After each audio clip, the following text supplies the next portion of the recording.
Bonsoir tout le monde et bienvenue sur Histoire et Révélation. Le thème de l'émission, c'est un témoignage donc de Laurent Bernat, donc ancien sous-officier parachutiste du 3e RPIMA. Il a survécu à l'impensable. En 2008, en Afghanistan, 80 kg d'explosifs sautent à 20 cm de son véhicule. Une fraction de seconde, un souffle monstrueux, puis le vide. Mais le plus grand combat ne s'est pas joué sur le terrain et il a commencé après. Des semaines d'hospitalisation, des années de reconstruction physique et mentale. Laurent aurait pu tout abandonner. Au contraire, il a décidé de transformer l'épreuve en force.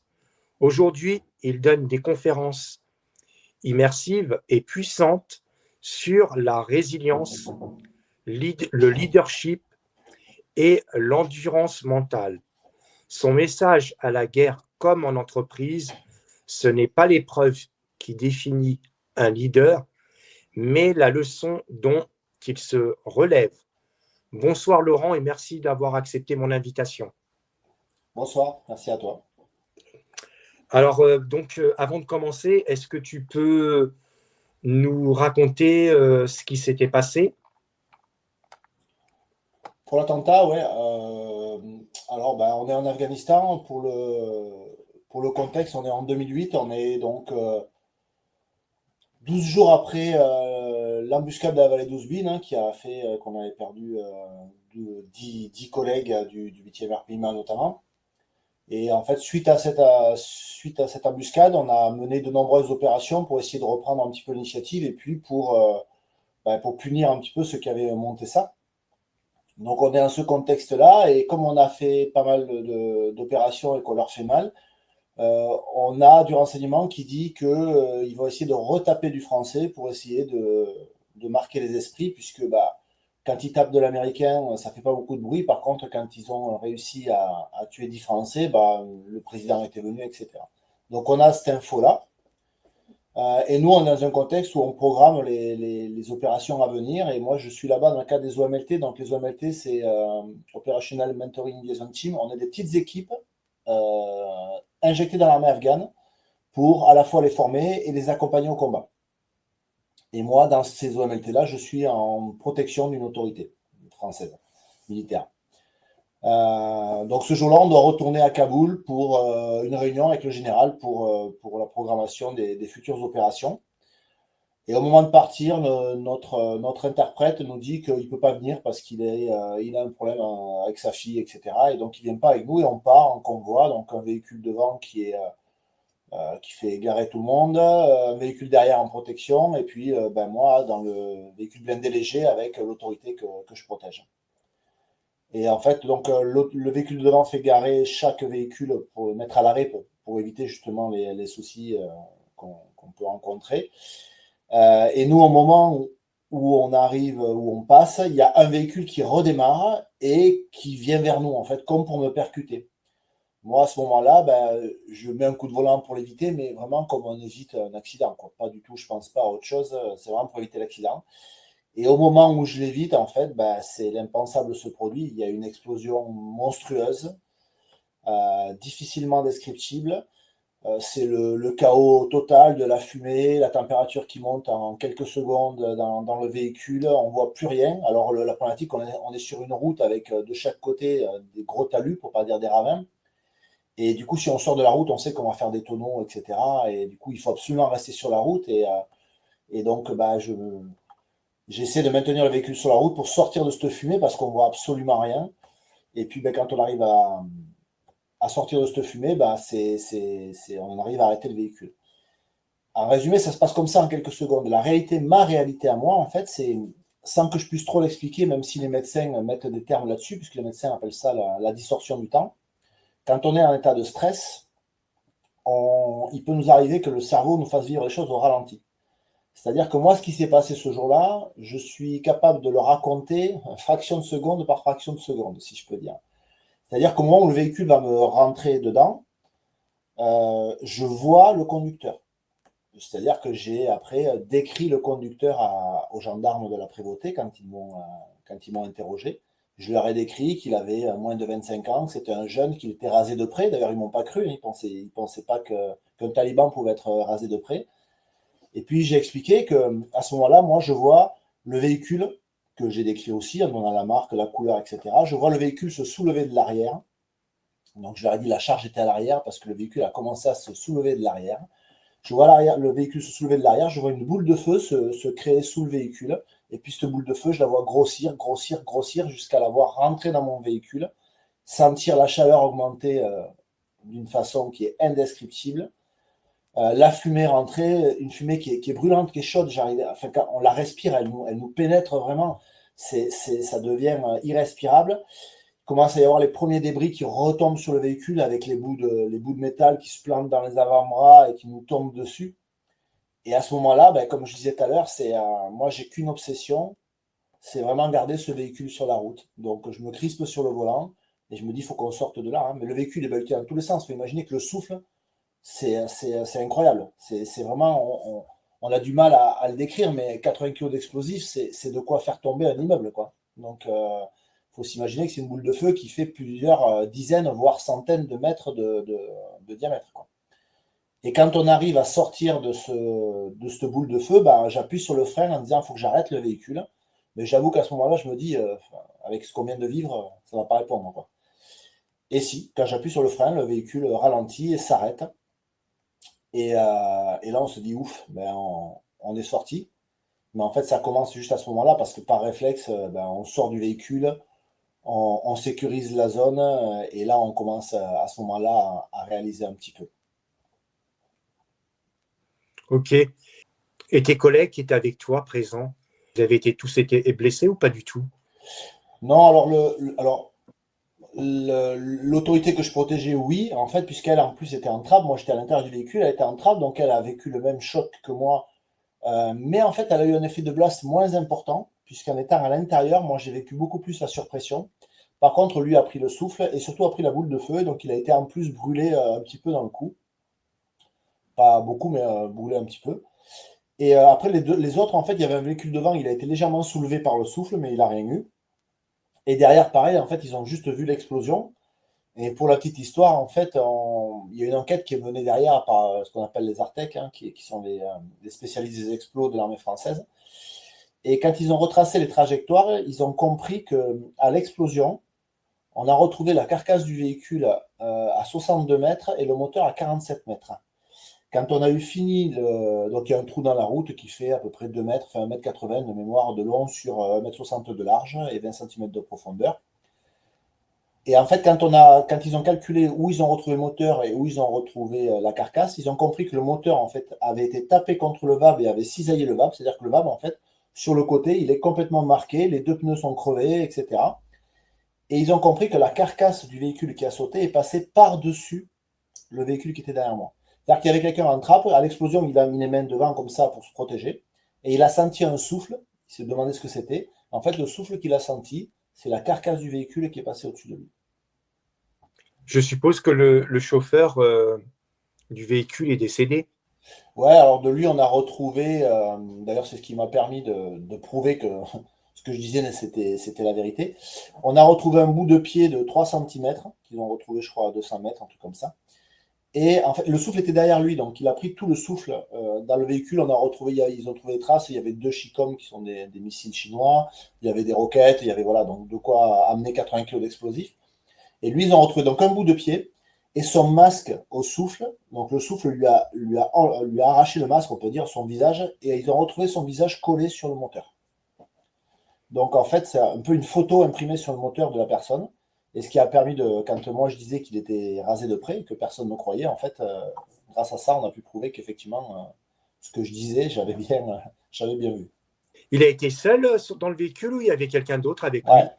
Non, lui était seul. Par contre, quand on a eu arrêté le véhicule et qu'on a fait un tour d'horizon pour sécuriser la zone, on s'est aperçu qu'un petit peu plus loin, il y avait un gars plus âgé sur une moto avec une grande barbe et qu'un téléphone à l'oreillère. Donc on a déduit que lui, en fait, était là pour voir que ça s'était bien passé et c'était sûrement un des commanditaires.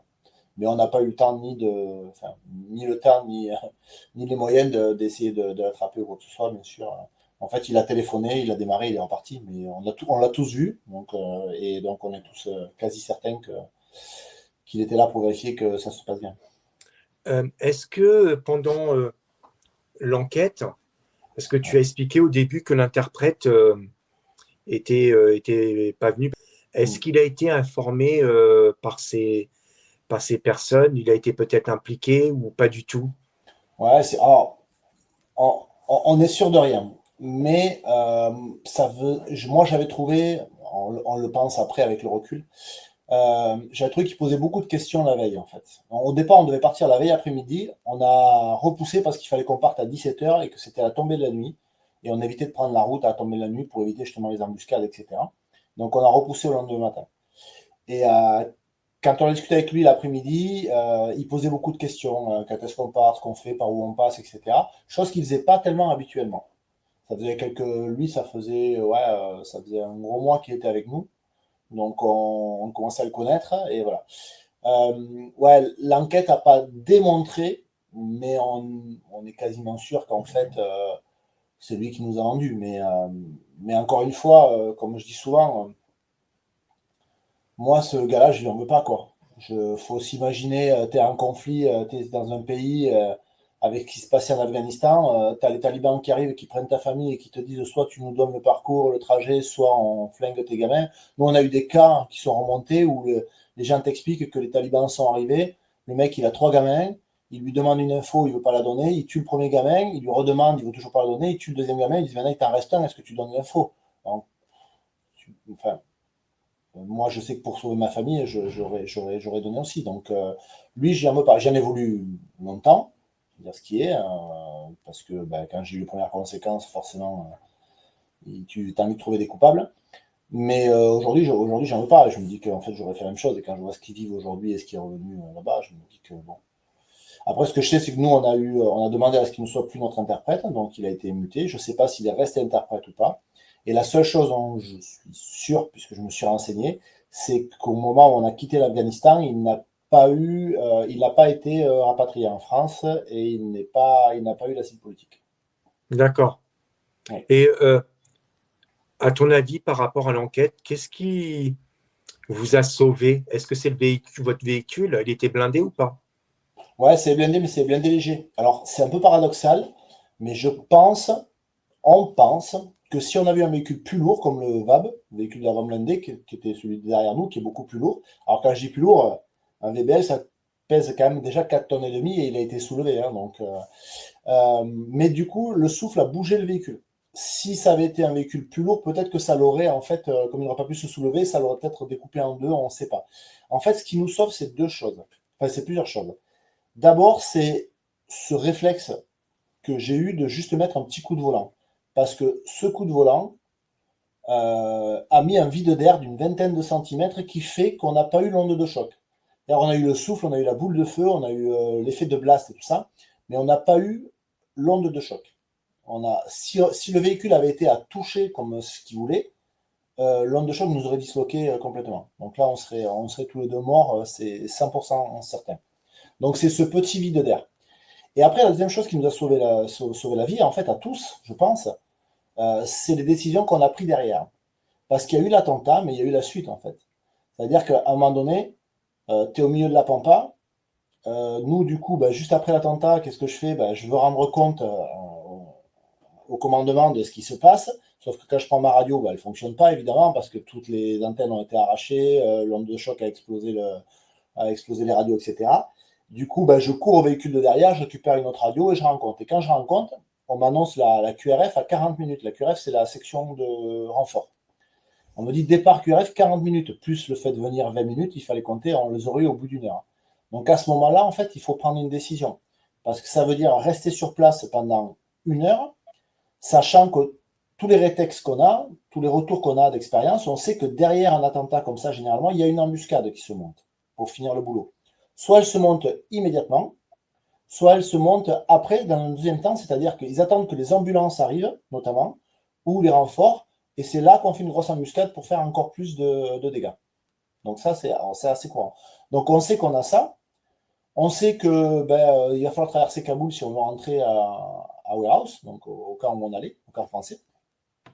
Et du coup, on se dit, en fait, soit on attend là, mais ça va être dangereux. On est en plein découvert, c'est-à-dire que devant nous, c'est le désert, il n'y a personne, et il y a des gros bâtiments de 2 étages devant et derrière. Donc moi à ce moment-là, je me dis, mais on est complètement à découvert. Si j'ai un sniper ou si j'ai un mec bien posté là, on va ramasser, on ne peut pas se protéger. Donc on décide de repartir et d'aller à l'autre base, à Dobbs, c'est-à-dire une base américaine où on logeait nous, et de rentrer sur cette base. Et en fait, ça va nous sauver la vie. Plusieurs choses qui nous ont sauvé la vie, c'est que les bords de la route, a priori, avaient été minés. Donc si on était sorti de la route, on aurait sauté. La deuxième des choses, c'est que si on ne reprend pas la route, en fait, il y a une embuscade qui était effectivement prévue, donc on aurait pu ramasser. Et elle arrivait de par derrière, donc si on avait fait demi-tour pour retourner au camp où on était, on aurait ramassé aussi. Donc il y a tout ça. Après, ce qui nous sauve clairement la vie, c'est beaucoup de chance. Parce qu'au même endroit, 15 jours après, 4 Américains morts avec 8 kilos d'explosifs. Là, 80 kilos d'explosifs, si tu veux, moi, tous les médecins et puis tous les gens que j'ai autour m'ont dit c'est pas possible que tu sois vivant. Tout le monde a eu ce discours-là. Et d'ailleurs, c'est un gros tort parce que vraiment, juste après, t'as tout le monde qui te dit putain, mais t'aurais jamais dû t'en sortir, putain, mais t'as une chance monstrueuse, putain, mais c'est pas normal qu'avec 80 kilos, tu sois toujours là. Et ça, en fait, psychologiquement, ça marque énormément. On en reparlera peut-être un peu plus tard, mais c'est la partie des choses qui sont à éviter quand on a des gens qui ont survécu à des choses.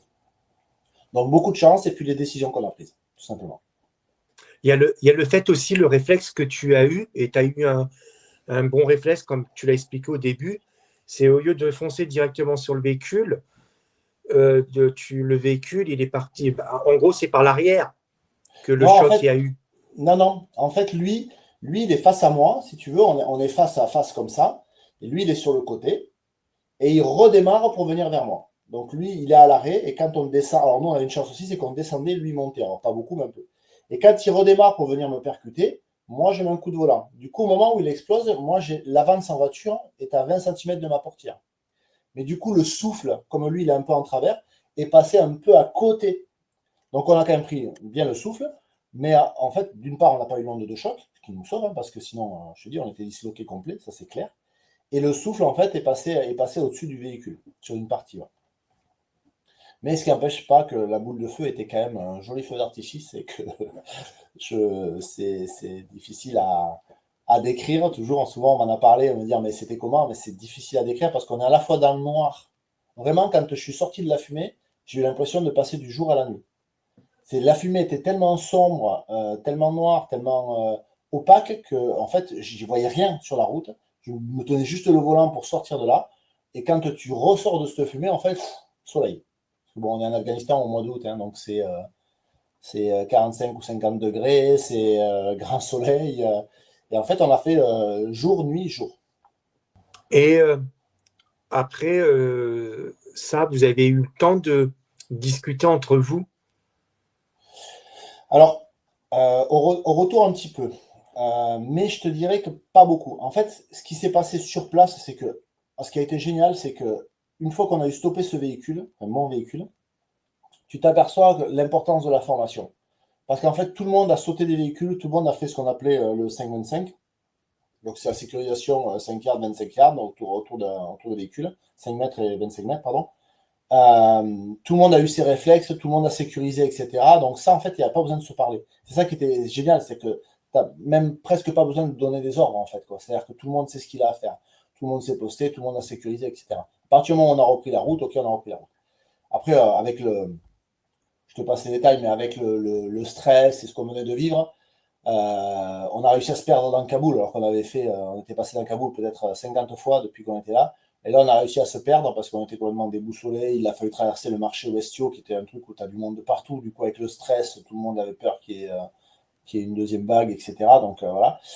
Et après, arrivé au camp, moi, dès que je sors du véhicule, en fait, je perds connaissance. Donc, je ne sais pas si c'est la baisse de l'adrénaline, ou, etc. Je perds connaissance quelques secondes. Et quand je reviens à moi, en fait, j'ai le médecin américain et des forces spéciales américaines qui sont avec nous.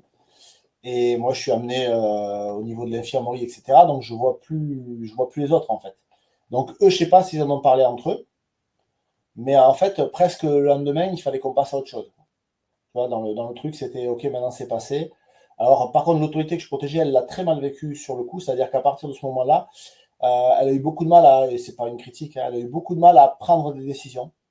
Parce que derrière, elle s'apercevait que chacune de ces décisions, ça pouvait vouloir dire de perdre des mecs. Et ça, en fait, tu le prends vraiment de plein fouet, en fait. On te dit, mais ouais, on le sait, on nous en parle, mais là, tu le vis.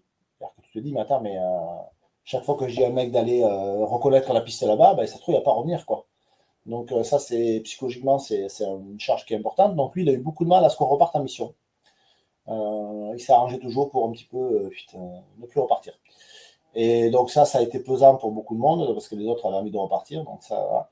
Et très peu de discussions entre nous en fait. Hein. Donc juste le lendemain, alors moi c'était le 30 août. Donc le 31 c'est Bazeille, c'était notre fête, la fête des troupes de marine. Donc le lendemain, tu vois, on a bu un coup, on a mangé un gâteau qu'ils avaient fait faire, etc. Mais finalement, très peu reparlé de ça. Très très peu reparlé de ça. Et qu'est-ce qui t'a fait garder le naturel, pas le naturel, mais c'est-à-dire prendre des décisions, comme tu l'as bien précisé, que tu es parti prendre un autre Takiwaki pour envoyer des messages. Est-ce que c'est cette formation ou on peut dire deux, c'est-à-dire formation plus l'instinct de survie d'essayer d'échapper à tout ça? Je pense qu'il y a. Alors, j'en parle souvent dans mes conférences, en fait, je dis souvent que dans les entreprises, en fait, il y a plein de choses à prendre de l'armée et à mettre en place dans les entreprises. Moi, avec le recul, quand je pense à ce qui s'est passé, euh, ce qui fait qu'on a fait ce qu'il fallait et qu'on était vivant, c'est quoi? C'est d'abord le fait que ce qu'on appelle le drill à l'armée, répéter, répéter, répéter les gestes basiques en temps de paix, pour que ça devienne un réflexe. Et du coup, c'est le fait que ça devienne un réflexe, quand tu vis une situation compliquée, bah, ton cerveau, il est libéré de cette partie-là. Parce que comme c'est devenu un réflexe, ça passe même plus par lui. Ça reste dans la colonne, etc. Donc en fait, là, par exemple, le fait de sortir, de sécuriser, etc., tout le monde a eu ce réflexe-là. Parce qu'on l'apprend. On sait que bim, c'est 5,25, etc. Et on a drillé ces gestes, mais comme rentrer dans une pièce, comme sortir ton arme, comme réarmer, comme remettre un chargeur, comme régler tes incidents de tir, etc. Mais en fait, s'agissant dans l'entreprise, c'est pareil. Les choses basiques, répétez-les, répétez-les, répétez-les. Ça, c'est hyper important. Et après, derrière, si tu veux, on travaille ce qu'on appelle les impondérables. C'est-à-dire que derrière, on va travailler. Alors là, moi, j'ai souvent, sur les conférences, j'ai souvent, c'est la loi de Murphy, en fait. C'est la loi de l'emmerdement maximal. Il faut imaginer, on appelle ça les cas non conformes dans le milieu militaire. Tout ce qui pourrait ne pas se passer comme prévu. C'est-à-dire que, OK, on te dit, il faut que je rende compte s'il y a un incident. OK, mais si ta radio ne marche pas, ou si ta radio ne passe pas, ou si tu ne peux plus parler, ou si qu'est-ce que je fais? Et là, c'était OK, si ma radio ne fonctionne plus, le premier réflexe, je vais chercher la radio dans l'autre véhicule. Si les autres véhicules ne fonctionnent plus non plus, hop, on sait que dans le véhicule, on a une deuxième radio qui est en satellitaire, donc je monte l'antenne et je mets ma radio. Donc on avait nos drills. Et ça, on savait que dans nos cas non conformes, on devait faire ça. Et on a plein de cas comme ça. Et du coup, ça, c'est pareil, en fait, si tu veux, c'est que du coup, comme ça avait été envisagé avant, tu n'es pas obligé de te prendre le cerveau avec ça. Ton cerveau, tu ne le monopolises pas là-dessus. Résultat, ton cerveau, en fait, il est libéré pour prendre les bonnes décisions. Derrière, les bonnes décisions, en fait, il faut s'appuyer sur des choses, sur des bonnes informations. Et là, il y a deux choses qui rentrent en compte. D'abord, il y a ce qu'on appelle dans l'armée les rétex. Dans le civil, souvent, ça a d'autres termes, mais c'est comment on appelle ça, j'ai perdu le nom. En fait, le fait de faire des remontées d'informations sur ce qui s'est déjà passé, etc. Là, par exemple, on savait, d'après les rétex, que quasiment chaque fois qu'il y avait un attentat comme ça, derrière, il y avait une embuscade. Donc ça, c'est une information, si tu veux, que j'avais. Donc au moment où tu prends ta décision, tu sais que il y a de fortes chances que dans pas longtemps, ça calarde. Voilà. Donc tous ces rétextes-là, en fait, c'est vachement important de faire des remontées parce que ça permet à la fois d'éviter, même en entreprise d'ailleurs, hein, d'éviter de généraliser des choses qui ne marchent pas. Parce que si tu fais des remontées pour dire ça, moi j'ai testé, ça ne marche pas, et puis de généraliser des choses qui marchent. Et puis de savoir comment réagir s'il y a telle problématique, telle problématique. Trop souvent, en fait, on voit, mais dans l'armée aussi par moment, Ben, le gars, il vit une situation, il raconte, il dit, attends, j'en pouvais plus, j'ai pas pu faire ça, etc. Bon, j'ai cherché comment je pouvais réparer, etc. Et t'as un qui va dire, ah, mais nous, on l'a eu ça il y a 3 semaines. Ben, en fait, il suffisait de remettre le boulon à tel endroit. Ben ouais, mais mec, si tu le fais pas savoir, derrière, nous, on peut pas savoir. Donc ça, ce système de rétex, de remontée d'informations, de retour, alors le terme ne me revient pas, c'est back, bon bref, ça me reviendra peut-être tout à l'heure. Donc ce système-là, il est hyper important. Et la dernière des choses, c'est qu'on apprend en management, nous on appelle ça le commandement dans l'armée, mais dans le civil on appelle ça le management, on apprend à prendre ses décisions sur des informations justes. Les informations, c'est ce que j'appelle moi les informations justes, c'est, alors je caricature souvent en disant l'effet, rien que l'effet. C'est-à-dire, on s'appuie sur les faits. On ne s'appuie pas sur ce qui pourrait être, mais sur ce qui est. C'est-à-dire que là, quand tu es dans une situation comme ça, les faits, c'est quoi? C'est que tu es au milieu d'un découvert et que du coup, tu risques gros. Le fait, c'est que tu sais que généralement, il y a une embuscade derrière. Le fait, c'est que tu as des véhicules qui sont endommagés, mais qui fonctionnent. L'effet, c'est que tu as un mec en face avec un téléphone et qui est en train de passer des coups de fil, c'est peut-être pas très bon. Donc, c'est des choses réelles. Et tu prends tes décisions en fonction de ça. Si tu commences à déjà te projeter, dire, je sais pas, putain, mec, waouh, j'ai failli y rester. Ah, mais pourquoi j'ai pris cet itinéraire? Si on avait pris un autre, est-ce qu'il aurait pu se passer, machin, etc. Tu te poses trop de questions. Je fais souvent le comparatif avec une entreprise. C'est tu arrives un matin, ton entreprise elle est inondée. L'effet, c'est que tu as 20 cm d'eau. Et que la priorité, c'est d'évacuer cette eau. Le fait de dire, ouais, mais je vais avoir une perte de production, qu'est-ce que je vais faire de mes salariés? Mais est-ce que je. Ça vient dans un deuxième temps, quand tu es au calme. Mais quand tu es dans l'action, il faut s'appuyer sur les faits. Moins tu as finalement d'informations qui vont te polluer, plus ta décision elle sera bonne. Et il y a un truc que j'ai appris là-bas, ce qui est sûr, c'est qu'il vaut mieux toujours prendre une décision, même si elle est mauvaise, que de ne pas en prendre. Parce que si j'avais suivi, et que la décision, quand elle vient du terrain, généralement, elle est bonne. Là, moi, si j'avais suivi les process tels qu'ils sont écrits, c'est compte rendu à l'autorité, donc au commandement, et on attend la QRF. Là, clairement, si on attend la QRF, on est mort. Moi, je ne l'ai pas senti comme ça parce que j'avais des informations qui m'ont fait dire il vaut mieux repartir. Donc, moi, je pousse beaucoup les gens, même en entreprise, à dire en fait, les décisions qui viennent du terrain, souvent, elles sont bonnes.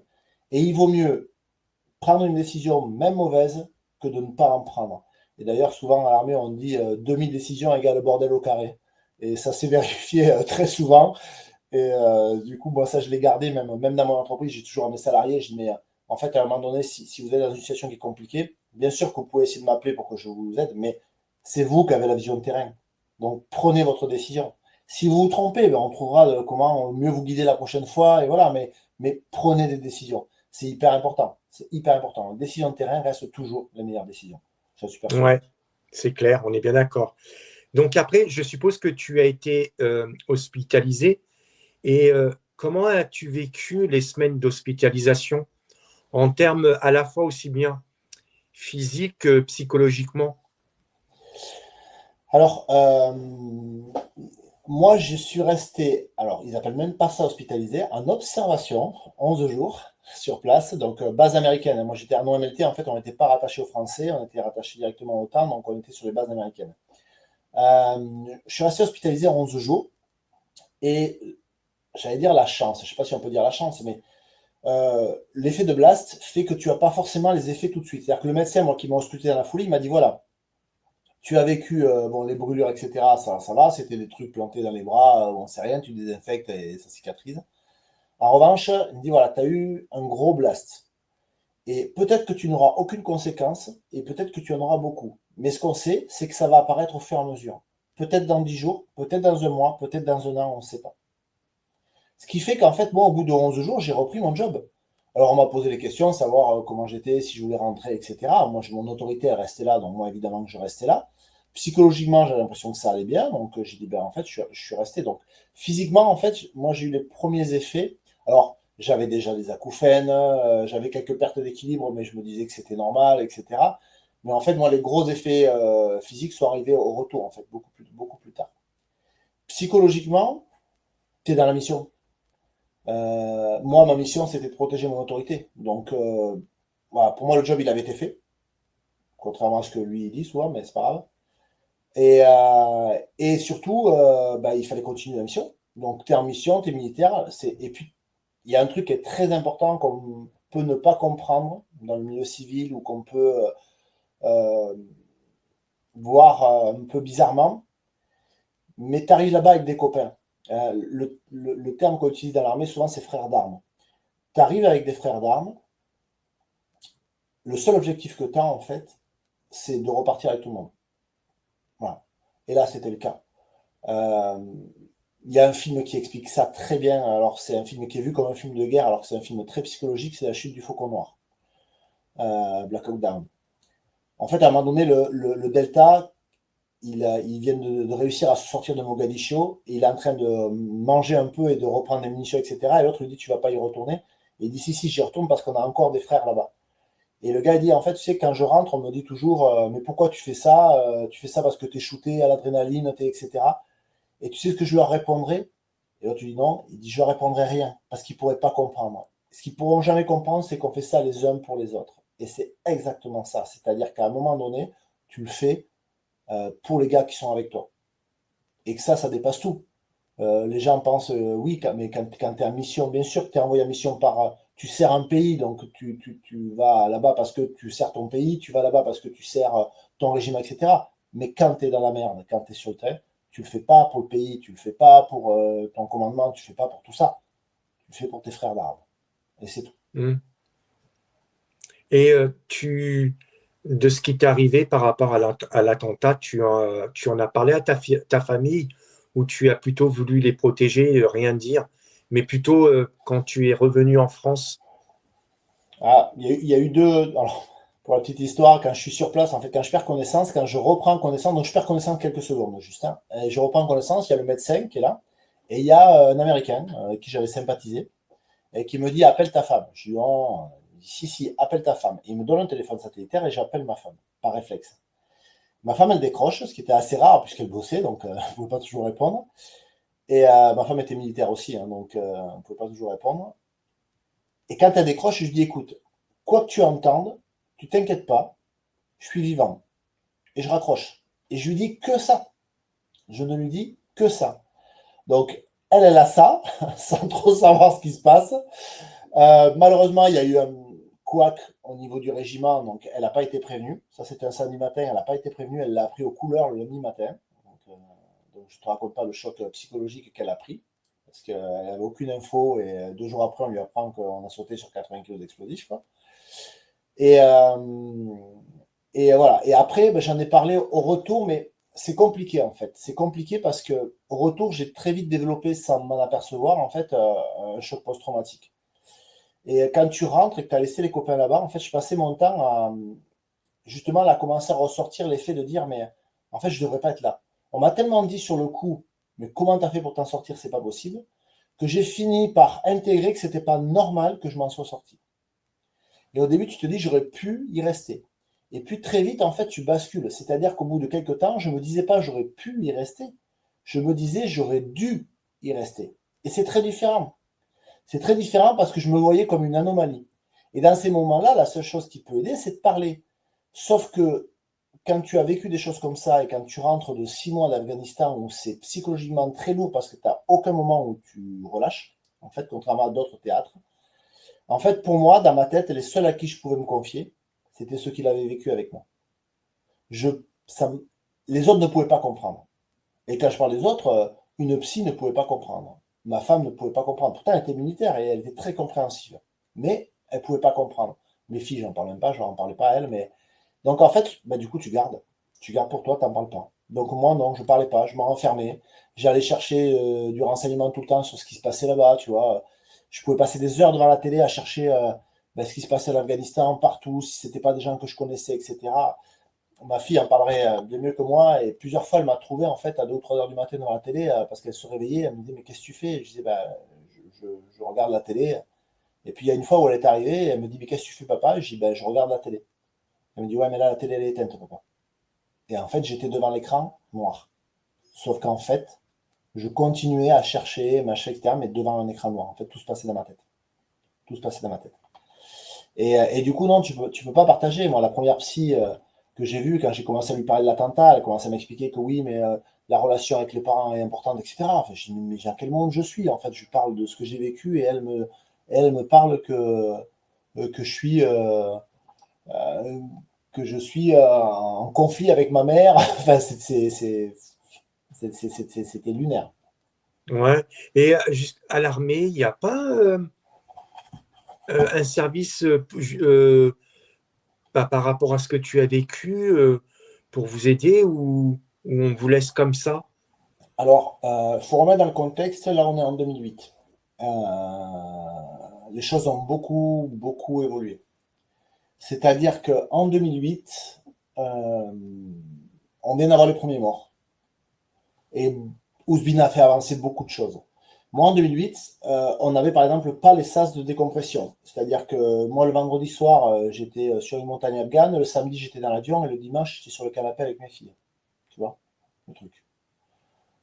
Quelques temps après, ils ont mis en place les SAS, c'est-à-dire que quand tu partais d'Afghanistan, tu allais pendant 5 jours à Chypre, où là, tu avais des briefings avec des psys, tu avais des séances de top, en fait, de sophrologie, tu avais des séances collectives, des séances individuelles, etc. Donc, il y a des choses qui se sont mises en place. Moi, sur 2008, il n'y avait pas ça, en fait.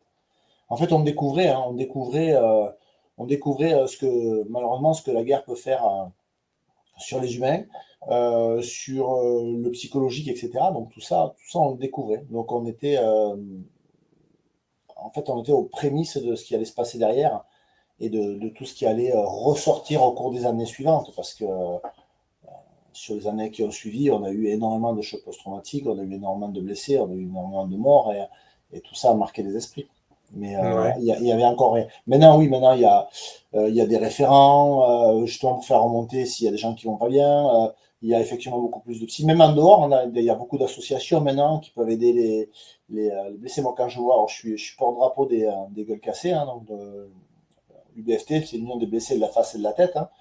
Euh, En fait, tout ce qu'on met en place, toutes les aides qu'on met en place pour les gens qui sont en état de choc post-traumatique, c'est presque la seule asso qui aide les chocs qui considère le choc post-trau comme une blessure et qui du coup les aide. D'ailleurs, le choc post-traumatique au départ n'était même pas considéré comme une blessure en fait. C'est considéré comme une maladie. Donc t'es pas reconnu pareil. Aujourd'hui, le choc post-traumatique, il est reconnu comme une blessure de guerre. Et ça, psychologiquement, c'est très différent. Et puis, moi, j'ai eu ça, et au même moment, j'ai les effets physiques qui sont arrivés. Donc, quand tu as le cumul de tout ça, c'est compliqué, quoi. C'est compliqué. Et à partir de quel moment que tu as eu le déclic de pouvoir parler à des camarades, à des personnes qui ont vécu la même chose que toi? Comment t'es venu ce déclic et est-ce que ça t'a aidé mentalement par rapport de pouvoir discuter avec eux et comment tu t'es reconstruit au fil du temps?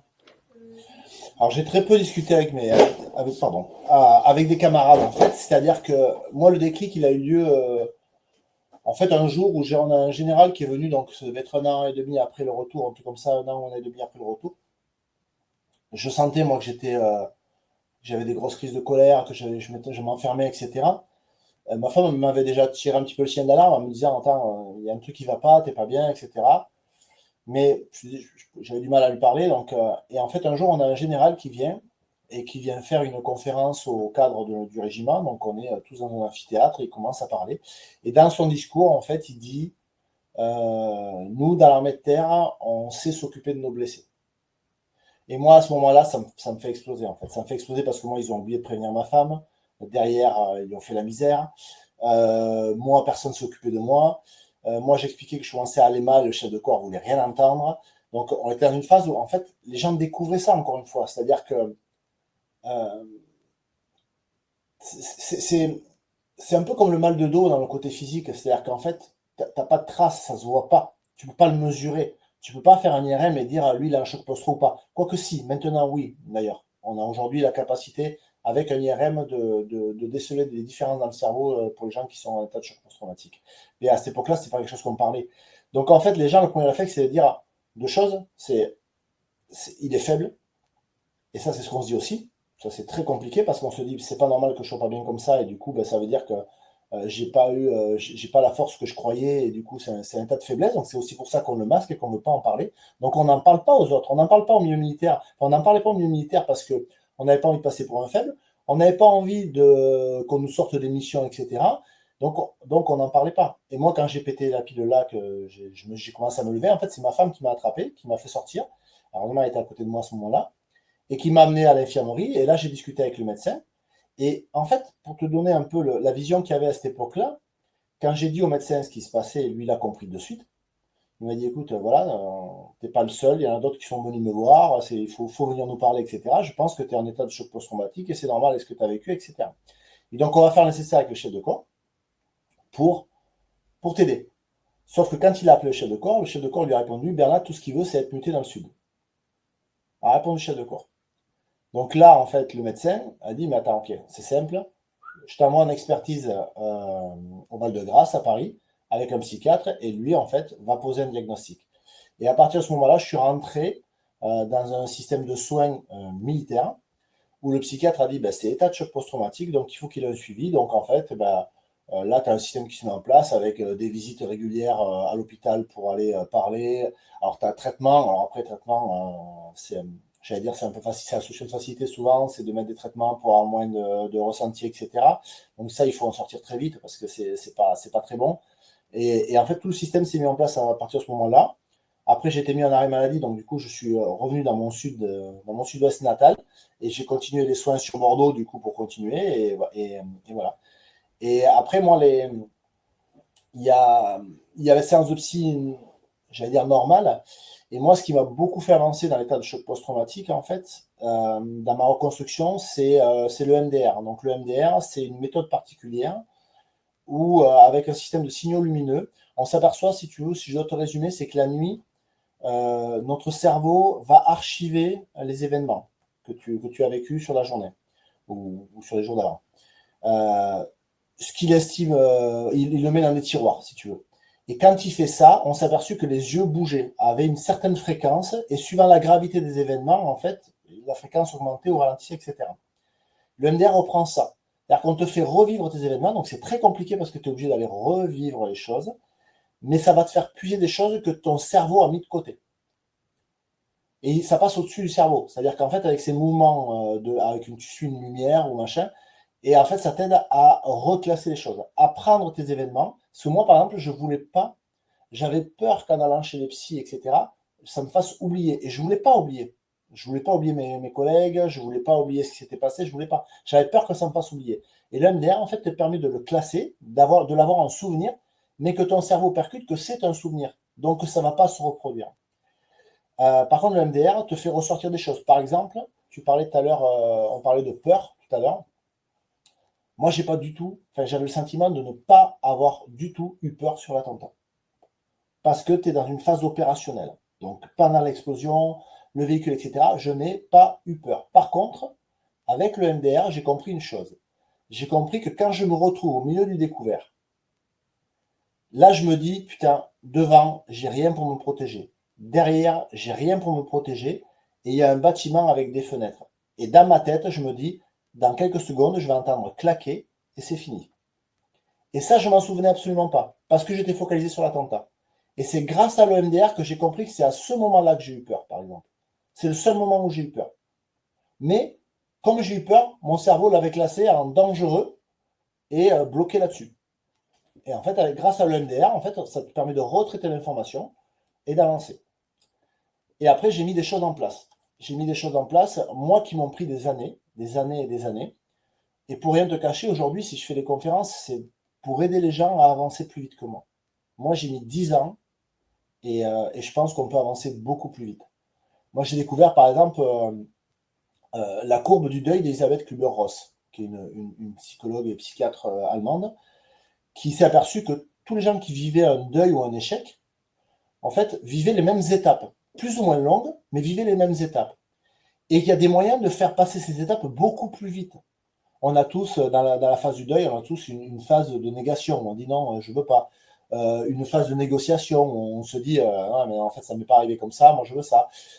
Et puis on va comme ça, par différentes phases, arriver jusqu'à l'acceptation. Et c'est à l'acceptation qu'en fait, derrière, on va pouvoir décoller et se servir de ça. Ces étapes-là, il y a des choses pour les franchir plus vite. Par exemple, la première étape où tu nies la phase de négation, eh bien, si tu amènes un maximum d'informations à la personne, il va très vite passer cette phase parce qu'il va comprendre et il va plus nier. Moi, par exemple, le choc post-traumatique, il m'a fallu des années pour comprendre ce que c'était. Pour comprendre que c'était quelque chose, une blessure déjà, qu'il se passait réellement quelque chose de physique dans le cerveau, que ce n'était pas une invention de moi, en fait, qu'il se passait vraiment des choses. De comprendre que c'était quelque chose qui existait depuis très longtemps, comprendre que c'est quelque chose qui se soignait, tu vois, toutes ces choses-là, en fait, là, j'ai compris, j'ai commencé à avancer. Et en fait, sur chaque étape, tu as des choses comme ça à mener. Et quand on a découvert ça avec ma femme, en fait, entre elle et moi, on a déjà beaucoup plus avancé. Ensuite, moi, ce qui m'a permis de beaucoup avancer, c'est de se dire, enfin, de me soigner, j'allais dire, c'est qu'il n'y a rien de pire quand tu es. Le choc post-traumatique, c'est ni plus ni moins qu'une dépression. Et il n'y a rien de pire que de ne rien faire. Et du coup, de rester là-dedans. Donc, à un moment donné, j'ai compris qu'il fallait que je me mette en route. J'ai compris sur un événement tout bête, c'est-à-dire qu'en fait, mes filles ont eu très peur sur une réaction que j'ai eue. Et là, je me suis dit, tu es en train de pourrir tes enfants, tu es en train de pourrir ta vie, il faut que tu réagisses. Et là, j'ai commencé à me fixer chaque jour des objectifs. Chaque jour, un objectif positif. Alors, des fois, c'était des petits trucs. Au début, vraiment, c'était des petits trucs, c'est un truc de fou. C'est-à-dire que, par exemple, le premier objectif que je me suis posé, moi, c'est de me dire, demain matin, tu te lèves assez tôt pour. Alors, je pouvais des fois être toute la nuit debout et me coucher au moment où mes enfants se levaient. Donc, je me suis imposé de me lever et de prendre le petit déjeuner avec mes filles avant qu'elles partent à l'école. Et puis le lendemain, je me suis imposé que j'allais faire la même chose, mais en même temps, j'allais d'abord faire ma toilette pour être rasé, pour être beau, pour elle, pour ma femme, pour moi. Et puis après, quelques jours après, ça a été, je les ai amenés à l'école. Et puis après, ça a été de réparer, je sais plus, c'était la poignée d'une porte qui était pétée depuis je ne sais pas combien de temps, que je n'avais pas fait. Et en fait, chaque jour comme ça, je me suis fixé des petits objectifs qui me donnaient la satisfaction d'avoir réussi. Il y a un amiral américain qui dit, si tu veux changer le monde, commence par faire ton lit tous les matins. Et c'est exactement ça. C'est-à-dire que si tu fais ton lit le matin, tu as la satisfaction d'avoir fait quelque chose et de l'avoir bien fait. Et du coup, en fait, il part du principe qu'on ne peut pas prétendre à faire des grandes choses si on n'arrive pas déjà à faire des petites. Et comme tu as réussi, tu as fait une première chose satisfaisante dans ta journée, de faire ton lit, et bien ça te donne la satisfaction et de l'envie d'en faire un autre, et puis un autre, et puis un autre, et tu avances comme ça. Et moi, étape par étape comme ça, j'ai commencé par me lever pour accompagner mes enfants à l'école, et j'ai fini par rénover une maison. Ça a été un peu ma bulle d'oxygène, c'est-à-dire qu'en fait, c'était mon objectif. Je redevenais utile. Je voyais ce que je faisais. Parce qu'il n'y a rien de pire pour un militaire qui arrive dans le civil ou qui arrive en congé maladie. C'est moi, je suis passé de serrer 200 paires de mains par jour à plus voir personne pendant des jours et des jours. Ça, psychologiquement, c'est affreux. Et là, en fait, je me redonnais un but. Donc, tous les jours, un but. J'ai rénové une maison, puis deux maisons. Et puis, en fait, petit à petit, ça m'a amené à créer mon entreprise. Donc, j'ai quitté l'armée, j'ai créé mon entreprise, etc. Et c'est aussi clairement ce qui m'amène aujourd'hui à faire des conférences, il faut être clair. Hein. C'est-à-dire qu'aujourd'hui, en fait, objectif par objectif, mon prochain objectif, je me suis aperçu quand j'ai fait certaines interviews et certaines conférences que je pouvais aider beaucoup de monde et d'une façon différente. Et aujourd'hui, je me dis, avec les conférences, quand j'ai 200, 300, 400 personnes dans une salle, et je suis sûr que sur ces 300, 400 personnes, il y aura forcément une personne que j'aiderai. Et ça a pas, il n'y a pas une fois où ça a raté. C'est-à-dire qu'il y a pas, j'ai pas fait une conférence dans ma vie où il n'y a pas quelqu'un qui est venu me voir après ou qui m'a écrit après, parce que certains n'ont pas le truc de venir de suite, pour me dire, en fait, j'ai compris, j'ai réalisé, et en fait, vous m'avez aidé. Et ça, en fait, pour moi, c'est l'ultime satisfaction. Et j'ai avancé comme ça, objectif par objectif. Et ces objectifs, tu as mis combien de temps pour tout ça? Et est-ce que après, plus tard, quand tu as commencé, on va dire entre guillemets, d'être mieux, est-ce que tu as pu en discuter avec ta famille et qu'est-ce qu'ils ont vécu? Comment ils l'ont vécu tout ça, eux, Alors, le changement? j'ai pu en discuter avec ma famille. euh, j'ai pu en discuter avec ma famille, alors, avec ma famille très proche, c'est-à-dire avec principalement ma femme et mes filles avec qui avaient grandi du coup entre-temps, avec qui j'ai pu beaucoup plus partager. Et mes filles, je ne te cache pas, aujourd'hui, elles ont 22 ans, elles vont avoir 22 ans, et que je découvre encore des choses qu'elles avaient compris, parce que les enfants sont des éponges, les enfants comprennent tout. Il y a des choses que je pensais qu'elles n'avaient pas vues et qu'elles ont vues, des phases où j'ai été suicidaire, etc. Je pensais que j'avais réussi à tout leur masquer, et en fait, je n'avais rien masqué du tout. Elles avaient très bien compris. Donc, moi, j'ai 2008, le déclaré choc post-traumatique 2010, et j'ai monté l'entreprise en 2016. Donc, tu vois, ça fait 8 ans. Il y a eu 8 ans entre l'attentat et la création de mon entreprise. Mais même en janvier 2016, quand je crée mon entreprise, je ne suis pas entièrement guéri, en fait. J'ai continué à avancer. Il y a encore eu des choses jusqu'à il y a peu de temps. Par contre, à partir du moment, tu vois, le MDR, pour moi, j'ai découvert en 2014. Quand je suis passé à l'MDR, là, ça m'a permis de beaucoup plus partager avec ma femme, notamment. Et de comprendre à la fois comment elle le vivait, elle, parce qu'elle était très courageuse, il faut dire ce qui est. Moi, quand j'étais pas bien, j'étais enfermé, je pouvais être colérique, je partageais plus rien avec elle. C'était pas du tout une vie de rêve. Et franchement, j'aurais même compris qu'elle s'en aille, quoi. Faut dire ce qui est. Et c'est le cas de beaucoup de militaires. Et en fait, contrairement à ce qu'on pense, les militaires qui voient de mecs en état de choc post-traumatique, qui voient leur femme partir, souvent ils ne leur en veulent pas parce qu'ils savent très bien ce qu'ils font vivre. Ils ne peuvent pas faire autrement, mais ils savent très bien. Donc moi, j'ai commencé à parler avec elle à partir de ce moment-là, où on a en fait avancé ensemble, où elle me disait ce qu'elle avait vécu et je lui disais beaucoup plus les choses et j'ai commencé à beaucoup plus m'ouvrir. Et en fait, à accepter une chose, tu disais comment ils avaient vécu les choses, en fait, le plus dur, je pense qu'il a fallu leur faire accepter, c'est que j'étais plus le même. Et ça, c'est une des phases qui est aussi dans la courbe de Kübler-Ross, c'est comprendre qu'en fait, tu pars d'un point. Alors j'aime cette courbe parce qu'elle n'est pas comme ça. Souvent, les gens parlent de ça. Elle est en escargot, si tu veux. Et en fait, donc, ça te montre que tu as ton point de départ, tu as ton choc. Pendant les premières phases de déni, etc., eh bien, tu descends. Donc, tu recules et tu descends. Donc, l'état devient plus mauvais et tu recules en ton évolution. Mais sauf qu'après, en fait, ça tourne et tu reviens au-dessus. Et ce que ça montre, cette courbe-là, et moi, je me bats pour ça chaque jour dans mes conférences et dans ma vie, c'est d'expliquer aux gens qu'il ne faut pas espérer retourner au point de départ. On ne retourne jamais au point de départ. Mais moi, je parle de ça pour un gros choc comme j'ai vécu, mais aussi pour les échecs de la vie de tous les jours. En fait, quand on vit des échecs dans ton entreprise, dans ta vie de tous les jours, je pense à un divorce, mais je pense à des choses beaucoup plus basiques, tu vois. Je veux lancer un produit, ça ne marche pas. Mais tu ne seras plus le même derrière. Mais ce n'est pas forcément négatif. Parce que souvent, on nous parle de résilience. Tu vois, c'est le terme qui est un peu à la mode. Et pour moi, c'est un terme qui devient complètement galvaudé. Vraiment. Et à un point, je peux te dire que ça me travaille et que je suis en train d'écrire un bouquin là-dessus. Tellement ça me saoule.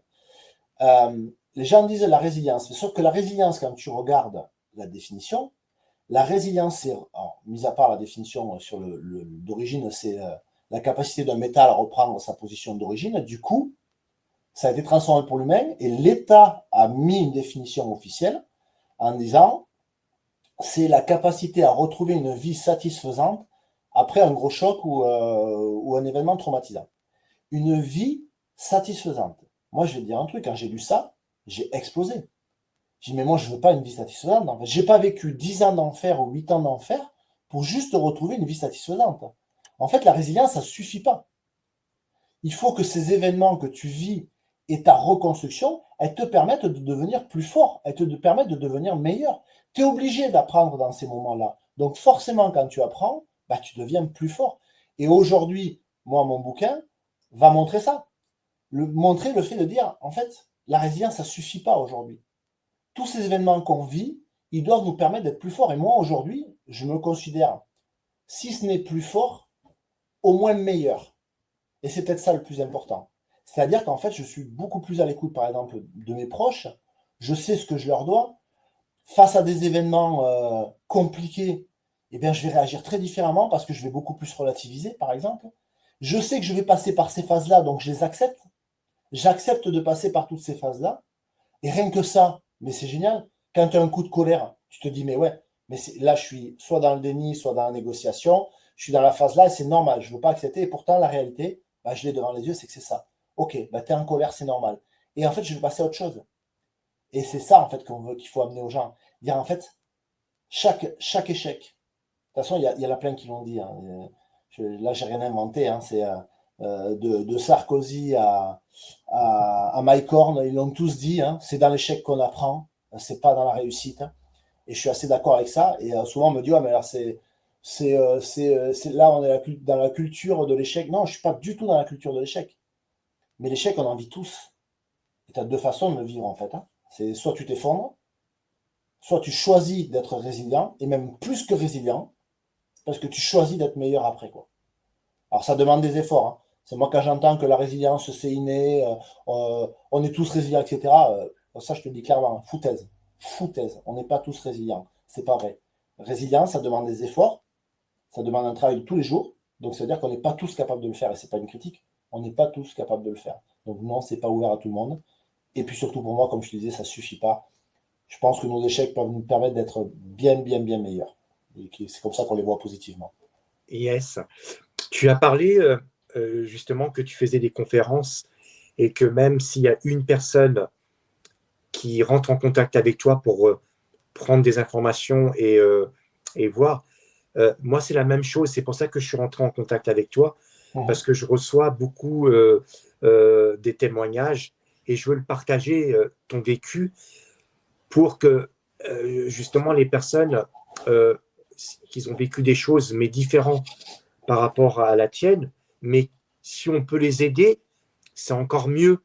Et c'est le but d'essayer d'aider au plus grand nombre les personnes. Et donc, moi, ce que je voudrais savoir, c'est est-ce que dans les mois prochains, dans les futurs mois, est-ce que tu as des conférences qui sont prévues et est-ce que tu peux nous en dire un petit peu plus comment tu procèdes pour tes conférences? Alors, ouais, j'en ai prévu. Alors, souvent, les conférences, elles sont faites soit pour des réseaux d'entreprises, soit pour des entreprises. Tu vois, par exemple, j'ai un partenariat avec un réseau alors, c'est des réseaux pro, en fait, du milieu de l'industrie. Donc là, en fait, je vais pour eux un peu partout en France pour faire régulièrement des conférences pour eux. Donc là, c'est pas vraiment ouvert au public. Après, tu as des événements par moment qui sont ouverts au public. Là, j'ai rien de calé. Je suis en discussion, mais pour l'instant, j'ai pas de truc de calé. Je suis en discussion pour une à Paris qui sera ouverte au public et une au Cap d'Agde pour 2026. Par contre, celle-là, puisque 2025, elle est à la fin de la semaine, hein. Donc après, c'est une négociation. Et puis, ben, en fait, au début, je l'ai fait un peu, je vais pas dire un amateur, mais je l'ai fait parce que j'avais ce besoin-là de transmettre, etc. Et puis, je me suis vite aperçu qu'en fait, mine de rien, c'est un métier. Donc, j'ai passé beaucoup de temps à me former. J'ai fait des stages, etc. Et aujourd'hui, j'ai un agent. Et du coup, c'est lui qui est en train de négocier. Et en fait, les programmes 2026 sont en train de se mettre en place là, donc en égo avec pas mal de monde. Mais du coup, voilà. Après, moi, j'ai mon site hein, aujourd'hui. Donc, j'ai mon site qui c'est laurentbernat.com. Hein, donc, il y a pas de, c'est pas difficile à trouver. Donc, où je mets à la fois des extraits, des conférences que j'ai faites, je mets à la fois des témoignages. Et puis c'est aussi une façon de rentrer en contact avec moi. Alors c'est vrai que j'ai eu fait une interview qui a eu beaucoup de vues il y a l'année dernière, où là j'ai eu 2000 messages pour tout te dire. Donc 2000 messages en fait, alors, 2000 messages en commentaire, donc là j'ai répondu et j'ai eu à peu près 150 messages en privé de gens, parce que j'avais mis mon LinkedIn. En fait je communique aussi beaucoup sur LinkedIn, alors beaucoup moins depuis quelques mois, et là je vais m'y remettre. Il faut que je m'y remette. Ça, comme je suis un peu plus consacré au bouquin, ben, j'ai moins écrit sur les réseaux. Et là, du coup, en fait, j'ai des gens qui m'ont contacté comme ça. Et ça arrive souvent après les conférences que les gens me contactent via LinkedIn pour dire voilà ce qui s'est passé, etc. Donc, j'essaie d'aider, mais en expliquant bien que moi, je suis ni thérapeute, ni psychologue, ni quoi que ce soit. Donc, ce que je fais, c'est que j'ouvre avec grand plaisir mon réseau. C'est-à-dire que j'ai un réseau aussi de certaines psys qui se propose de faire au moins un premier contact gratuitement, si on peut dire, avec les gens pour l'aider, évaluer, réorienter, etc. Euh, mais après, moi, comme je leur dis souvent, et c'est vrai que souvent je suis obligé de couper au bout de quelques messages en disant attention, ne confondez pas, moi je ne suis pas thérapeute en fait.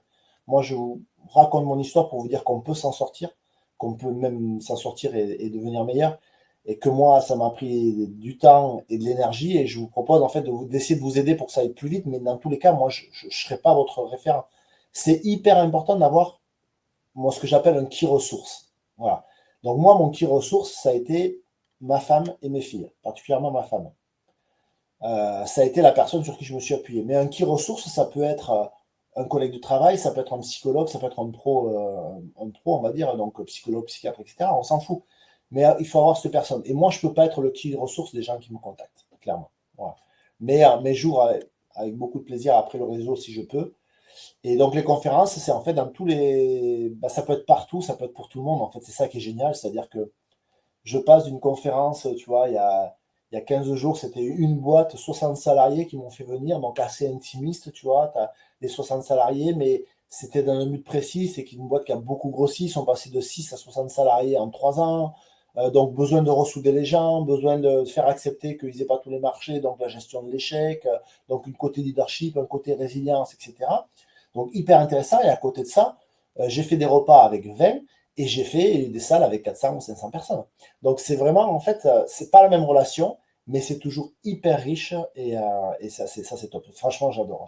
J'ai ma boîte à côté de formation, mais j'avoue que les conférences, ça reste des moments privilégiés que tu partages avec les gens et ça, c'est top. C'est clair. Il y a toujours un mec qui va venir te dire, mais waouh, j'ai compris et ça, c'est hyper valorisant. Très égoïstement, hein, mais c'est hyper vrai. valorisant.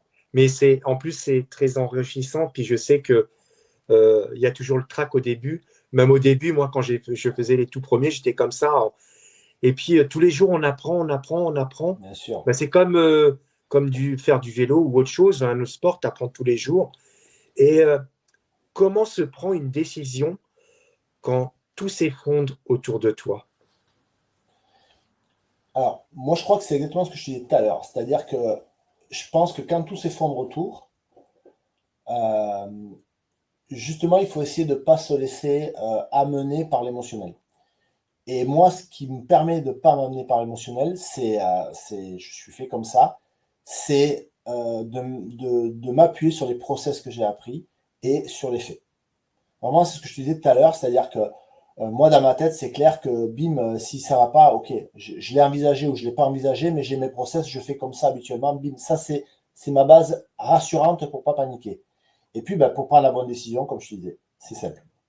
Il faut absolument regarder ce qui est vraiment en place là, ce qui est réel. Les faits, rien que les faits, j'ai dit tout à l'heure, mais les faits, rien que les faits, pour moi, c'est ça qui permet vraiment de prendre les bonnes décisions, d'avoir des vrais, ce que moi j'appelle les décisions de terrain. C'est pas toujours compris, mais c'est vraiment les décisions de terrain, c'est-à-dire que celui qui connaît le mieux la situation, c'est celui qui la vit en fait. Hein. C'est comme dans le travail, si tu connais le mieux le travail, c'est celui qui le fait. Hein. Tu peux avoir tous les experts que tu veux, tu peux avoir tous les auditeurs que tu veux de la planète qui vont venir voir ton boulot. Celui qui le fait tous les jours, c'est lui qui le connaît le mieux parce qu'il le vit tous les jours. Donc ça, c'est clair. Ben là, c'est pareil en fait. Hein. Donc les faits avec les faits et la décision de terrain. Et c'est là qu'on prend les meilleures décisions, j'en suis persuadé. Yes. Alors, quels principes essentiels t'ont guidé pour rester clair dans l'urgence? Je crois que ben, je reviens là-dessus, hein, c'est ça. Les principes, c'est de dire, en fait, tu sais pourquoi tu le fais, déjà. C'est-à-dire, quand tu prends tes décisions, encore une fois, ton seul objectif, en fait, c'est de t'en sortir et que tout le monde s'en sorte. Donc, tu prends les décisions qui paraissent les plus logiques pour ça. Finalement, tout ce qui est grande théorie, à ce moment-là, tu passes au-dessus, quoi. Là, c'est bon, il faut qu'on s'en sorte et la seule façon de s'en sortir, c'est de rejoindre le camp. Parce que si on reste là, on va prendre une embuscade et ça va être fini, quoi. Donc, il faut partir au camp et là, tu prends tes décisions, connaissant les risques. Et toujours avec cette acceptation, j'allais dire ce sentiment, mais cette acceptation de dire je peux me tromper. C'est-à-dire qu'en fait, il faut accepter aussi par moment de prendre des décisions dans l'incertitude. Je parlais de Maïkon tout à l'heure. Maïkon dit que pour se mettre en route, il faut avoir 5% de certitude. Le reste viendra en chemin. Si tu attends d'avoir 80, 90, 100% de certitude, mais tu ne prends jamais aucune décision. Dans les cas comme on a vécu nous, tu es sur le terrain, mais tu ne sais pas ce qu'il va y avoir après. Tu sais que trop souvent, il y a une embuscade. Tu ne sais pas qui tu vas trouver sur la route. Tu ne sais pas si les véhicules vont tenir jusqu'au bout. Tu ne sais pas tout ça, en fait. Mais ce que tu sais sur le moment, c'est que ton véhicule roule. Tu sais que tu peux reprendre la route et tu sais que le meilleur et qu'il faut absolument que tu rejoignes le camp. Ben, tu prends ta décision. Peut-être qu'on aurait pu avoir une embuscade un peu plus loin. On ne l'a pas eu. Tu vois, ce qui est important, tu l'avais dit même au début, l'information militaire qu'on nous apprend tous les jours, que ça devient plus un réflexe, ça devient presque de l'automatisme. Je pense que, et je suis même persuadé, parce que moi, pour avoir fait mon service militaire, je me vois à travers de toi, par rapport à tes explications, par rapport à ça, l'ordre et tout ça, et de jamais laisser quelqu'un derrière. Je me rappelle quand je faisais les classes, et combien de fois on nous l'a dit, quand vous faites vos classes, quand on avait des courses à pied à faire, tout ce qu'on devait faire, là, comment on appelle ça, tu sais, le parcours. Le wiki tapé, le parcours d'obstacles. Voilà, les parcours et tout. Si on était 10, il faut qu'à l'arrivée, on soit 10. Et tu prends le temps du dernier, toujours. C'est ça. Ouais. Et à mon avis, je pense que c'est cette formation qu'on a eue, que toi tu as eu militaire, qui t'ont fait de prendre de bonnes décisions. Tu n'aurais pas eu cette formation, tu aurais été dans le civil, ça aurait Ouais. été peut-être quelque chose de différent. Et je pense même qu'aujourd'hui, je vais aller même un peu plus loin, tu vois. Je pense aujourd'hui, alors je comprenais, alors, moi, à l'armée, j'étais moniteur de sport, donc j'étais formateur. Donc j'étais formateur, j'étais moniteur commando, donc instructeur corps à corps. Donc en fait, je donnais beaucoup de cours. Ce que j'ai toujours eu du mal à faire comprendre, notamment dans le civil, qui ont la vision du côté militaire, ah ben vous, faire traîner les mecs dans la boue, les priver de bouffe, les priver de dormir, etc. Mais tout ça a un but pédagogique très précis. Par exemple, quand tu fais un stage commando, si le mec, tu le fais tremper dans la boue, c'est pour qu'il ait froid, qu'il soit fatigué. Si tu lui donnes pas à manger pendant 2 jours, c'est pour qu'il soit, en fait, dans un état, en fait, on l'amène dans un état physique qui va le rapprocher le plus possible de l'état dans lequel il sera quand il sera sous stress. Parce qu'on est incapable de recréer le stress comme tu le vis si tu es face à quelqu'un qui te tire dessus ou que tu es confronté à la mort. Ça, on n'est pas capable de le faire. Par contre, on peut t'amener dans un état de fatigue tel que tu vas réagir de la même façon. Et c'est pendant ces stages-là que tu apprends à commander, par exemple, hyper fatigué, hyper faim, pas dormi, stressé. Pourquoi un instructeur militaire gueule sur les mecs en permanence quand il leur demande de faire quelque chose? T'en as plein qui voient ça comme de la brimade. Mais en fait, tu mets le mec dans un tel état de stress qu'il faut quand même qu'il prenne ses bonnes décisions comme ça. Résultat, son cerveau, il enregistre ça. Et le jour où il est en état de stress, mais lié à autre chose, comme là, l'attentat ou autre chose, en fait, ton cerveau, il est habitué à prendre des décisions et à se focaliser sur la décision alors qu'il y a tout le reste autour. En fait, dans le milieu militaire, les formations, elles n'ont rien qui est mis au hasard. Rien. Les gens voient ça comme des brimades très souvent. Moi, je peux te dire qu'avec le recul maintenant, avec 20 ans de recul d'armée, 20 ans de formation dans l'armée et tous les programmes sur lesquels j'ai travaillé, aujourd'hui j'ai mon organisme de formation, mais je raisonne toujours de la même façon en fait. On t'amène au plus près de la réalité parce que le jour où tu auras des choses à faire dans des contextes très compliqués, c'est ça que ton cerveau se rappellera. C'est clair, et moi je me rappelle des stages commando. Hein. Et Ouais. très important. Hein, quelles sont les erreurs que tu as commises au début et que tu ne referais plus aujourd'hui? Ah, les erreurs dans quoi? De quoi tu parles? Dans, dans, euh, dans tout, à Alors, l'armée, par rapport à ce qu'on vient d'expliquer. je, euh, alors, j'estime que je me suis toujours assez bien sorti dans le commandement parce que finalement, quand tu fais une école sous ordre, tu te retrouves avec un groupe. À un moment donné, tu vas arriver en compagnie de combat et tu vas avoir un groupe de 10 mecs. Et dans ces mecs-là, toi, tu as 2 ans de service et tu sors d'école. Et tu vas avoir des mecs qui ont 15 ans de service, qui sont moins gradés que toi, parce qu'ils sont militaires du rang, mais qui ont une expérience formidable. J'ai toujours su, ça c'est le côté positif, me servir de l'expérience de ces gars-là. Donc les mettre en valeur en leur demandant leur avis. Mais là où je suis allé peut-être un peu trop loin, c'est que j'ai par moment franchi le cap d'être copain. On va dire ça comme ça, pour synthétiser. Et du coup, une fois que tu es devenu un peu copain avec ces gens-là, c'est très compliqué quand il y a des reproches à faire et quand il faut recadrer. Donc je pense que si c'était à refaire, euh, j'essaierais de laisser une limite un peu plus marquée entre oui, je me sers de tes compétences et je te respecte, mais attention, on n'est pas copains. Parce qu'il y a eu un moment donné, ça a été un peu compliqué parce que certains peuvent se servir de ces failles-là. Et ensuite, là où j'ai fait une grosse erreur, mais que mon premier chef de section m'a recadré direct et ça a été salvateur pour moi. Et d'ailleurs, aujourd'hui, il est retraité, et comme moi, mais de l'armée, mais on continue à se voir de temps en temps, etc. C'est que quand je suis sorti, moi, des écoles, je suis sorti major de promotion. Donc, quand je suis arrivé au 3e RPIMA, je sortais major, quoi. Donc, je suis arrivé avec le torse bombé et en disant, mais ça y est, je suis arrivé, en résumé. C'est-à-dire que je me suis donné pendant tous ces mois. Et aujourd'hui, je suis arrivé, je suis major, je suis au 3, donc maintenant, regardez-moi, quoi. Et lui, en fait, d'entrée, donc au bout de quelques semaines, il m'a dit, alors on va être clair, on va remettre les choses au clair.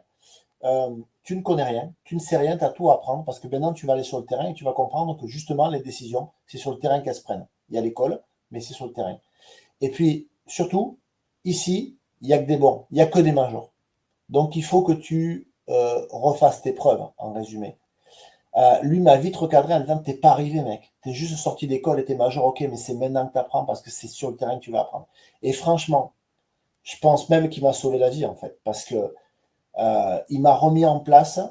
Et derrière, en fait, c'est parce que j'ai compris que j'avais encore beaucoup de choses à apprendre, que j'ai pu me servir justement des compétences de mes adjoints, que j'ai pu m'appuyer sur eux, toujours aller chercher l'info. C'est quelque chose que j'ai appris très rapidement avec lui, c'est qu'on doit toujours être avide d'apprendre. On a toujours quelque chose à apprendre. Et en fait, toujours, j'allais chercher quelque chose pour être meilleur. Et ça, c'est ce qui m'a fait grandir tout au long de ma carrière. En fait, de jamais se dire, ah ben c'est bon, maintenant je sais, j'ai les rétros. Et je vais même te dire un truc, c'est que le jour où j'ai eu fini tous mes examens militaires et que je me suis dit, ben maintenant, en fait, je peux attendre la fin de ma carrière, parce que j'avais passé tous mes diplômes, c'est justement à ce moment-là que j'ai dit, mais en fait, il faut que je m'en aille, parce que j'ai plus rien à apprendre. Enfin, si, je pouvais, mais il fallait faire les officiers, je voulais pas. Donc, en fait, je suis arrivé à ce moment-là, j'ai dit, mais en fait, maintenant, ben, je suis arrivé, je suis chef de cellule, quelque part, il peut plus rien m'arriver, c'est-à-dire qu'en fait, même si demain je fous plus rien et que je me laisse pousser le bide, ma carrière, elle est faite. Et à ce moment-là, je me suis dit, mais en fait, justement, c'est maintenant qu'il faut partir, en fait. Parce que là, tu es arrivé au bout, et maintenant, il faut que tu ailles voir autre chose.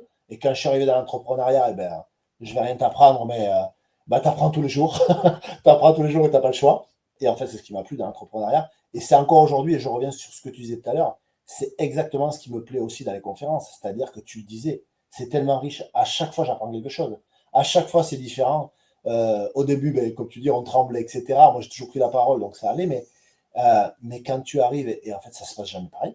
Et du coup, chaque fois que tu ressors d'une conférence, tu as appris quelque chose. C'est-à-dire que toi, tu as amené quelque chose, mais on t'a amené quelque chose. J'ai des réactions, j'ai des gens qui viennent me voir, j'ai des trucs qui se passent pas bien. Tu arrives, tu es habitué à faire ta conférence, et puis bah, tout plante, tu n'as plus de PowerPoint, tu n'as plus de micro, t'as plus... Et bah, tu t'adaptes, en fait. Et ça, c'est génial. Ça, c'est génial. C'est clair. Et dans un contexte professionnel, que conseillerais-tu à un manager pour rester leader sous crise? Et ben, je vais revenir sur mon premier chef de section. Lui, il m'a appris que on doit commander par l'exemple. Donc en fait, c'est souvent j'entends parler de leader, de manager, etc. En fait, pour moi, les mecs, c'est pas le diplôme qui compte, c'est pas le grade qui compte dans l'armée, c'est pas tout ça, c'est l'exemplarité. Alors je dis pas qu'il faut toujours être le meilleur, parce que moi je suis pas le meilleur, je le dis tout le temps. Hein. Moi j'ai plein de mecs dans mon entreprise qui ont des qualifications dans des domaines où ils sont bien meilleurs que moi, et heureusement, et je m'appuie sur eux. Par contre, si à un moment donné, je leur demande de faire un truc qui est vachement valorisant, j'en sais rien, je vais dire une connerie, mais comme à l'armée le ménage, tu vois, ou même au bureau le ménage, ben, je vais être avec eux, je vais le montrer. Si je leur demande d'être à l'heure, moi je suis à l'heure. Si je leur demande de rester un peu plus tard, ben, je vais rester un peu plus tard. Si je demande de faire un effort, je fournis cet effort. Alors ça ne veut pas dire que je vais faire autant qu'eux ou mieux qu'eux, loin de là encore une fois, parce que les gens peuvent être meilleurs que toi. Mais pour moi, tu dois commander par l'exemple. Si tu ne peux pas demander à des gens de faire des choses si toi tu ne le fais pas. C'est pas possible. Enfin, pour moi, le respect, il se gagne comme ça. Et en tout cas, c'est ce que j'applique chaque jour. Et pour l'instant, ça me réussit pas trop mal. On va dire ça comme ça. Yes. J'ai encore une dernière question. Ouais, Ça fait un peu plus d'une heure que nous sommes ensemble. Qu'est-ce qui te donne aujourd'hui la force de partager ton histoire et d'inspirer les autres? clairement, je te le dis, mais en fait, j'ai réalisé à la fois quand j'ai commencé les conférences et maintenant que j'écris le bouquin, en fait, c'est ma mission. Je vais le dire comme ça pour faire le lien avec le militaire. C'est ma mission. Au début, je l'ai fait, ça m'a servi un peu de thérapie aussi, pour tout te dire. C'est-à-dire que les premières conférences m'ont permis de parler régulièrement de mon histoire, d'éviter certaines remontées d'émotions que j'avais, etc. Parce que ben, t'as beau te sentir mieux, il y a des moments où il y a des sujets. Moi, pendant des années, reparler de mes enfants, par exemple, des lettres qu'elles m'ont écrites, de tout ça, en fait, c'était très compliqué. Dès que je parlais de mon noyau familial, c'était compliqué. Donc, au début, ça m'a aidé. Après, j'ai vraiment aimé et je me suis dit, bah, il faut que je le fasse. Ça a été la deuxième étape. Et aujourd'hui, c'est plus que ça. C'est-à-dire que c'est ma mission. Aujourd'hui, je sais que, tu vois, pourquoi j'ai survécu? Pendant longtemps, tu te demandes, mais en fait, comment j'ai pu survivre? C'est la question que je me suis posée, ça. Comment j'ai pu survivre? C'est pas normal. Tout le monde m'a dit que c'était pas normal que je sois vivant. Et puis, à un moment donné, tu dis, ben, c'est comme ça. Et aujourd'hui, je suis à autre chose. C'est-à-dire qu'aujourd'hui, je me dis, si je suis vivant, c'est pas pour rien. C'est pas un hasard. C'est que derrière, j'ai quelque chose, moi aussi, à fournir. Je dis on parce que je ne vais pas parler de religion. On peut croire ou pas croire, on croire dans tout ce qu'on veut, je m'en fous. Mais on m'a laissé là. Et si on m'a laissé là, c'est que j'ai une mission. Et pour moi, cette mission, c'est de transmettre. Donc aujourd'hui, le bouquin, les conférences, tout ça, c'est ma mission. Je dois aider, je dois transmettre. Donc aujourd'hui, c'est ça. Pour moi, c'est devenu une vraie mission. Yes. En tout cas, j'espère que quand ton bouquin sortira, tu viendras à mon émission, on fera une interview sur ton bouquin. Ouais, et en général, Laurent, à mes invités, je leur laisse le mot de la fin. Donc, je te laisse le mot de la fin. Ah, eh ben écoute, en tout cas, ravi d'avoir participé, que tu m'aies contacté. J'avoue que je ne connaissais pas ton podcast et quand tu m'as contacté, je t'ai dit de suite, avant de te dire oui, je veux voir ce que tu fais parce que je suis très vigilant sur l'approche que peuvent avoir les gens. Et ça m'a beaucoup plu quand j'ai lu, quand j'en ai écouté quelques-uns. Le mot de la fin, c'est de dire à chacun que, euh, je l'ai dit tout à l'heure, mais on avance dans l'échec et dans la vie, il faut pas se satisfaire euh, de juste se reconstruire ou de juste être résilient. Il faut aller au-delà. Il faut que ça nous serve, qu'on devienne meilleur. Et il y a une petite phrase d'un grand philosophe français que j'adore. Il dit il y a que deux façons de voir les choses. Soit tu les vois comme elles sont et en te demandant pourquoi c'est comme ça et du coup tu te morfonds là-dedans. Soit tu les regardes telles qu'elles pourraient être en te disant mais pourquoi pas? Et dans ce cas-là, tu avanceras. Et cette grande philosophe, en fait, c'est Vanessa Paradis. Donc, je plaisantais sur le côté philosophe, mais c'est une parole de chanson et je trouve ça très juste. Donc, moi, je dis aux gens, quand vous êtes face à des situations, pensez à ce que ça pourrait être en positif et il n'y a pas de raison que vous n'y arriviez pas. C'est clair. Moi, je rajouterais aussi d'être entouré de bonnes personnes. Ah, bien sûr. Le qui ressource, on ne s'est pas beaucoup étendu dessus, mais pour moi, c'est. Moi, je dis souvent, en fait, ma femme et mes enfants m'ont sauvé la vie. Et c'est au sens littéral du terme. C'est-à-dire qu'à un moment donné, quand vraiment j'étais au fond, il faut comprendre que ça a duré 8 ans quand même, hein. Donc, il faut s'imaginer qu'en 8 ans, tu as le temps de penser à des conneries, hein. Moi, ce qui a fait qu'aujourd'hui je suis vivant, c'est d'avoir ces personnes-là qui étaient près de moi. Ouais. C'est bien sûr. Je te rejoins Et entièrement. tu vois ce qu'est, moi, et je suis super ravi que tu as pu témoigner par rapport à ce que toi tu as vécu, parce que on voit dans les films américains, tu sais, il y a beaucoup de films des soldats qui reviennent du service militaire et qui sont traumatisés et qu'on voit comment, dans l'état qu'ils sont, ils n'ont pas d'aide, ils sont tout seuls. Mais il y en a à la fin, il y en a qui se suicident, malheureusement. C'est Beaucoup. triste. Pourquoi? Parce qu'ils n'ont pas trouvé, ils sont tout seuls, ils n'ont pas d'aide, ils n'ont rien. Et je pense que maintenant, en 2025, ça a changé. Tu sais, tout change. Et c'est vrai que bah, d'avoir des aides par rapport à ça, ça peut être très bien pour eux parce que tu l'as bien expliqué quand même. Tu as mis 8 ans quand même. Il y en a d'autres, c'est toute une vie. Il y en a, ils sont partis sans avoir de l'aide. Et, euh, et je trouve que c'est super important. Donc, je lance un clin d'œil aussi aux associations qui viennent Ah en ouais. aide à ces personnes parce qu'ils doivent faire un super boulot. Et puis aux familles aussi, parce que je pense que la famille est Ouais. très importante. Mais tu as soulevé le problème américain, en fait, et les Français ont beaucoup la vision de dire, ouais, en France, c'est nul, et aux États-Unis, ils ont des super trucs pour les vétérans, etc. Alors, ils ont de l'avance sur nous dans le sens où ils ont découvert les chocs post-traumatiques après le Vietnam. Mais ça ne veut pas dire qu'ils les aient bien pris en compte. C'est-à-dire que, oui, ils ont des maisons des vétérans, et on s'appuie dessus aujourd'hui pour créer les maisons Athos, pour créer tout ça. En fait, voilà, donc on s'appuie dessus. Sauf que moi, pour avoir été voir, pour avoir discuté avec des soldats américains, quand tu vas sur une maison des vétérans, qui va accueillir peut-être 20 personnes. Devant, tu en as 200 qui font la manche, qui sont complètement désociabilisés, qui n'ont pas de revenus, etc. Parce qu'ils n'ont pas aussi le même système social que nous, quoi. C'est-à-dire que moi, j'ai eu des gars, j'ai lu les histoires de gars, en fait, j'ai la chance d'avoir échangé avec pas mal de vétérans américains. qui doivent faire un IRM pour prouver que leurs problèmes médicaux viennent de l'explosion auquel ils ont survécu. Mais eux, pour faire un IRM, il faut qu'ils déboursent 6 000 $. Et ils ne les ont pas. Et tant qu'ils n'ont pas fait cet IRM, ils ne peuvent pas prouver. Et du coup, ça ne peut pas être pris en charge. Et pour être pris en charge, il faut qu'ils prouvent. Nous, en France, on n'a pas ça, quoi. En France, tu auras un médecin, il te prescrit un IRM et tu vas faire ton IRM, quoi. Donc, c'est vrai que nous, on a cette chance-là. Et la deuxième chance qu'on a et qui est en train de se mettre en place en France, c'est que tu as un vrai microcosme qui s'est mis en place pour aider les vétérans aujourd'hui. C'est-à-dire que l'État a beaucoup progressé, l'armée a beaucoup progressé, mais ce n'est pas suffisant, on ne va pas se mentir. Par contre, autour, il y a plein d'associations qui se sont mis en marche. Je parlais des Gueules Cassées parce que pour moi, les Gueules Cassées, c'est une super asso qui aide à la fois les blessés physiques de la face et de la tête, mais aussi les blessés psy, et il n'y en a pas beaucoup. Et puis, tu as plein d'autres associations qui se sont mis dessus. Je pense à des petits assos comme les Invaincus, par exemple, qui font un travail formidable, qui travaillent beaucoup pour aider les blessés. Tu as la Fondation Résilience, tu as tous ces assos-là, en fait, tout le monde arrive à travailler un petit peu et chacun à son niveau va aider. Là où on a des progrès à faire en France, je pense, c'est pour aider les aidants. C'est-à-dire que le système militaire et les associations prennent beaucoup en compte le blessé. Sauf qu'autour de ces blessés, il y a les personnes que tu évoquais tout à l'heure, ces fameux aidants, la femme, les enfants, etc. Ces gens qui, des fois, vouent leur vie, au moins une partie de leur vie, pour aider ces militaires blessés. Et ces personnes-là sont encore, à mon avis, encore un petit peu trop oubliées. Il y a des choses qui se mettent en place et c'est très positif, mais je pense qu'il y a encore des progrès à faire de ce côté-là. Yes. On va arriver à un terme donc à notre interview. N'oubliez pas de partager la vidéo, de liker.